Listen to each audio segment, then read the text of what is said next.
y'all, we back at it with another chapter of Dandadan Chapter 213. And I gotta be honest with y'all, I wasn't really happy with the idea of Momo losing her memories. I'm gonna be real, I was pissed. I was like, yo, why would you do that? But after reading this chapter, I'm kind of down for it, man. I kind of rock with what they're doing here, man. I just love the fact of how it's kind of forcing Okarun to overcome his fears. Like, this is something he would have struggled with even if she had her memory, as far as like talking to her and expressing how he feels, because he's just that type of character. And now that she's in a position where she doesn't remember anything, he has to step up and he has to let her know what they were and what they were on the verge of becoming. So I do like that aspect, is facing him to actually mature. So I could say I'm rocking with it so far. I'm gonna go ahead and say I'm rocking with it so far. Now I know a lot of people are gonna say like, nah, man, it kind of erased all the hard work that happened throughout the series up until this point, up until the point she lost her memories. It kind of like slaps it in the face. It's like we're starting over, and I get that. I mean, myself, I feel the same way to a certain extent, but But the fact that he's got to overcome his fear of, of speaking up for himself, and him actually, I believe at least it's going to happen. He's going to tell her like, yo, you and I were more than a friend. You and I were so much more. The fact that I feel like that's coming, I'm kind of okay with this whole little reset we have right here. Now, if it doesn't pay off and that shit doesn't happen, I'm gonna be honest with you. I'm gonna be like, yo, what? Now, I'm gonna be upset. I'm gonna be pissed. I'm gonna keep it 100. I'm gonna be upset.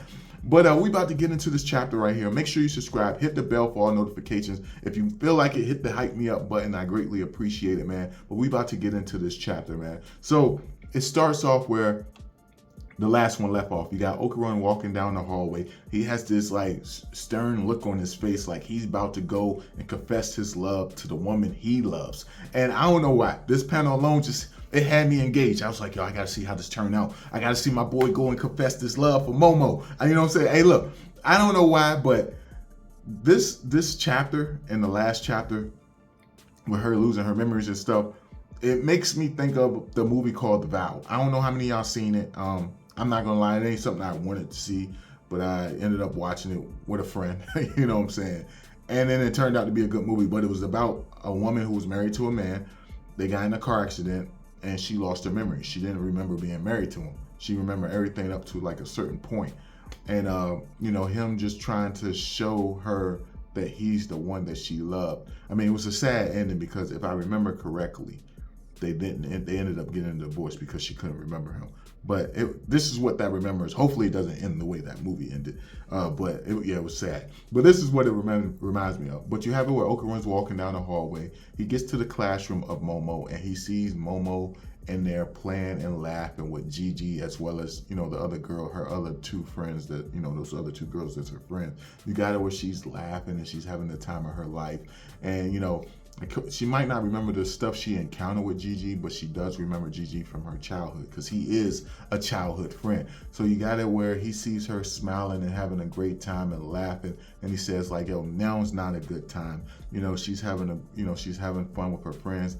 I don't want to interrupt that fun. And I can honestly say, if I was in that situation, I probably would have thought the same thing. I don't want to be the person who ruins her fun by bringing on a serious subject. I would want to wait till I feel like she's more prepared to, hear the words that I have to say. At least that's how I would do it. So I can't even fault him. But as he's walking away, you have it where Momo looks in his direction. Now, with her looking in his direction, you can look at that one or two ways. Like maybe, she's seen a glimpse of him, or maybe she was able to sense his presence because of her powers. Even though she doesn't know how to use her powers, remember, she can see the shape of someone's soul or presence and stuff through walls and stuff like that. And maybe she's seen it and she was like, yo, I don't know what that is, but it looked familiar. I don't know who it was, but it felt familiar.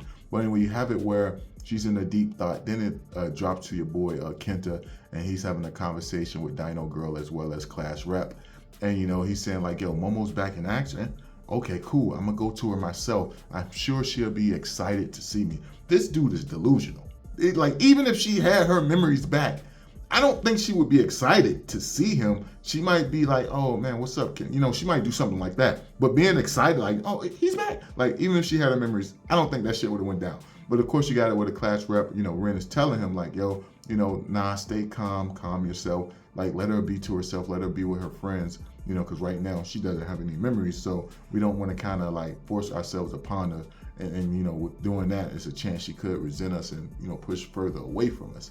And you have it where Kenta's just listening to everything. And he's like, nah. And he takes off running. Now, he's running. It seems as if he's running towards Momo, but at the same time, he calls out, Okarun's name, saying like, where is he? So I don't know who he's particularly running to. We don't know, because if I'm not mistaken, that's the last time we see him in the chapter. We don't see him no more. He takes off running. You got Dino Girl and Class Rep just sitting there as he do it. You would think they would try to stop him, not knowing what he's actually going to do. But yeah, he just runs off. So as as that happens, you got it where it jumps back to Momo. She's walking with her friends, her girlfriends, and they're just having, conversation in class, laughing it up, chopping it up, stuff like that, walking through the hallways. And you have it where Okarun, he's watching her from afar. Like, he's looking at her from, behind the doors. He's looking at her behind, hallways and stuff. Everywhere she's at, he's there somewhere by, watching her, observing her, seeing if there's the right moment for him to actually jump in and tell her everything he wants to tell her. But as that's going on, you also have it where, he starts thinking to himself like, yo, I'm so stupid. I'm a stalker. That's what I am. He says, I'm a useless wuss. You know what I'm saying? Hurry up and talk to her. He's beginning to doubt himself. And that's why I said, that's why I kind of like this situation with her. I'm starting to like this situation with her memory missing, because it's him trying to overcome the way he's been this whole entire series, shy and timid when it comes to expressing his feelings. And so I like that the way this arc is going to kind of push him into being more open about how he feels. Or at least that's just how I'm seeing it. Like I said, it might not play out that way. And if it don't, I'm gonna be mad as hell. But anyway, you have it where, he's thinking about the conversation when she first got back, to school, saying like, yo, who are you? And he was like, yo, it broke his heart. His heart was broken. And I ain't gonna lie, that panel hurt me, man, because all they've been through and the fact that he said it, then he goes to say, yo, it was as if she was saying it to me directly and no one else was there. Yo, I could only imagine how my boy felt in that situation. I could only imagine. Then he says like, yo, I want to speak to her, but if she looks at me that way, I won't be able to work up the courage. And so, meaning like the way she looked when she came back to school and she looked at him like, yo, who the hell are you guys? That hurt him so much that he lost all courage to speak to her and say those words that he wanted to say to her. But you got it where he's like thinking to himself, he's like, damn it, man.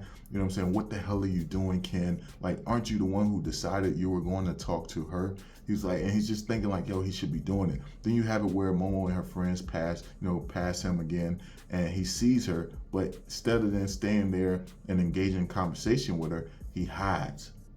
She looks in that direction again as if she sensed something like a presence, but wasn't quite sure what it was. She looks in that direction, and again, he hides. And so he's looking at himself and thinking to himself like, yo, I'm such a total dumbass. And part of me just like, it really makes you feel sorry for him, man, because I get what he's going through. Like, yo, you know what I'm saying? You're about to confess yourself to pretty much, you might as well say to a stranger. Maybe not a stranger to him, but that's how she's going to see him because she has no memories. So you're confessing your love to a stranger, and that's going to hurt no matter how you cut it. No matter how you think about it, it's going to hurt. But you got it where he's walking down the hallways of school. He's saying like, yo, I'm off it. This time I'm going to do it. This time I'm going to do it. You have it where he's following her. He's like, yo, she's alone. It might be easier to speak with her now. And as he's following her, he's like, yo, he's thinking to himself that he really became a full-on stalker. And he's like, yo, I have to talk to her like normal, like it's a normal conversation. And as he turns the corner after her, you see that she's actually there waiting for him. And she says, you've been tailing me everywhere today. And the way Momo looks right now, it doesn't look like she's in a good mood. It looks like she's upset. And that, like I said, that probably would have had me a little scared. I'm going to be honest with you. I probably would have been a little shooken up on making my confession or, talking to her. And then you have it where she says, you got something to say to me? Huh? You know what I'm saying? I guess we just, and then you have it where Okarun says, I guess we just happen to be walking in the same direction. And this kind of shows the intelligence of Momo, because she says, yo, there's no way that's possible because I turned down this hallway, and the only thing that's down this hallway is an emergency exit, and it's a dead end. So how could you possibly be need to go this direction? And then he says, he's like, I didn't get much sleep. I took a wrong turn. He's like, yo, you didn't, and then Momo goes to say, you didn't take a wrong turn. And she goes to say, you think you could just run away from me? Look at me, look at me.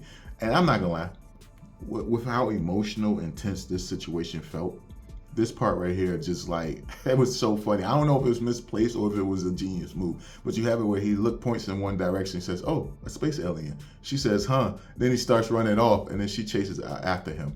And then you got it where she grabs on him and she says, you can't fool me, damn it. Look at me. And you got it where she goes to say, if you got something to say to me, then just spit it out. I can't understand you, doodoo brain. You know, you got her fussing and arguing with him. And I don't know why, but this right here kind of felt like the old Momo. And I don't know if that was the impression that, you know what I'm saying, the author was trying to give us. But you have it where Momo see Okarun tearing up, and she says, oh, I'm sorry, I went too far. I hurt you so bad that you cried. And you have it where he says, I wasn't crying at all. And I imagine this right here gave him memories of what they once had. And that's why he was crying. It was tears of sadness for what he lost, his best friend or the love of his life, whichever way you want to look at it. And then you got it where Momo goes to say, Gigi told me that you and I were good friends. She says, I'm sorry, I don't remember you or that girl from Class D, and I was rude to her as well, referring to Ira in the previous chapter. You got it where she says, but here's the thing, I kind of felt something. I was constantly aware of the door in the back of the classroom and found myself wondering what was that sensation I was feeling, but I figured it out. In that instant I saw you, I felt a kind of relief. Now I imagine it was her powers activating, and she could sense the presence of Okarun, but she wasn't aware. Well, she's not aware that she has power. She says it's probably because we were friends. That's what I thought at that time. So if you have something to say to me, you can just say it. And you see Okarun, he's grabbing his chest, his heart is beating fast. This is a very intense moment. And as he's holding his heart, you know, he's thinking about all the great times that he had with Momo, the memories that they shared together. And you got it where he goes to tell her, like, we weren't good friends at all, so you don't have to try to force it. There's no need for you to pay any attention to me, Momo. And I ain't gonna lie, those words right there hurt me, man. Hearing him say that shit really hurt. And just having all the stuff that he was thinking about, he's even thinking about the conversation they had when she was about to leave, saying like, yo, we need to have that talk. We need to have that talk between the two of us. And I imagine that talk was gonna be like, yo, you mean more to me than what you think. At least that's what I'm thinking the talk was gonna be about. And then she says, in order to become your good friend, I'll make effort. You know, please don't come talk to me. This time I'll be the one to come to you, meaning he's building up that courage. It might not be something that happens right away, but he himself is taking a stand to build up that courage. And then he goes to say, do you understand? Please don't forget this time. And that's because she forgot the promise they had to have a conversation later. And that shit really hurt. But then you have it where she grabs him and says, okay then, look me straight in the eye. And you have it where as he's looking at her eyes, he starts to look away. She says like, yo, you averted your eyes, damn it. He says, I can't just do it on demand like that. And then she goes to say, this is serious. And this is how the chapter ends.